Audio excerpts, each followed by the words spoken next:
The third key definition in NVC, in the 4 parts sentence, observation, feeling, need, request, is need.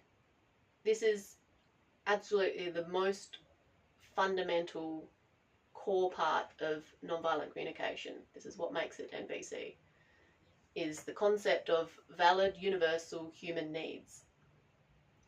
We can have more than one need at a time.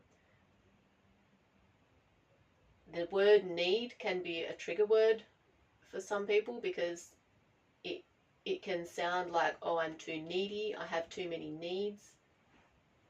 If you prefer, you can substitute the word values or qualities. There's no really good word for it in English. But what we're talking about is universal and valid. It always matters. And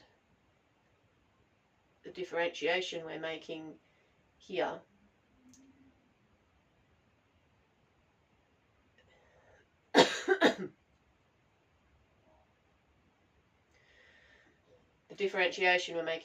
is putting a strategy in too soon. So at this stage, we're still focusing on what are the core needs for me and for the other person, if there's another person involved.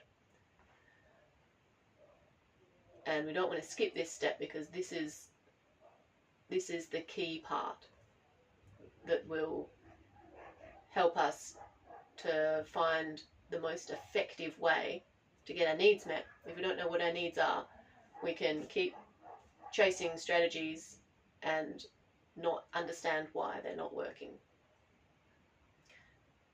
So at this stage, we're trying to identify what is the core need, what's the underlying need. And it's worth taking the time to read through a list of needs, because this is generally unfamiliar language for most of us. And trying a few out, asking myself, am I needing support? Am I needing connection? Am I needing efficiency?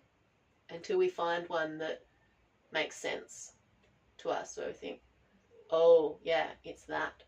That's what I'm really wanting here. And it can be, we can have a multiple needs alive for us at the same moment. When you're learning, it's often helpful to, even if you feel like there's a lot going on for you, it can be simpler to work with 1 to 3 at a time. Because depending on what the need is, that will influence the strategy that you want to choose. So at this stage, you're trying to keep it to a 1-word need instead of a sentence. So it might be, I need support, not I need you to do the dishes. The magic thing about needs is that it gives me the power over meeting my needs. It gives me the power over my own life. If I think that I need the other person to do the dishes, I can't control their behavior. They can do the dishes, they might not do the dishes.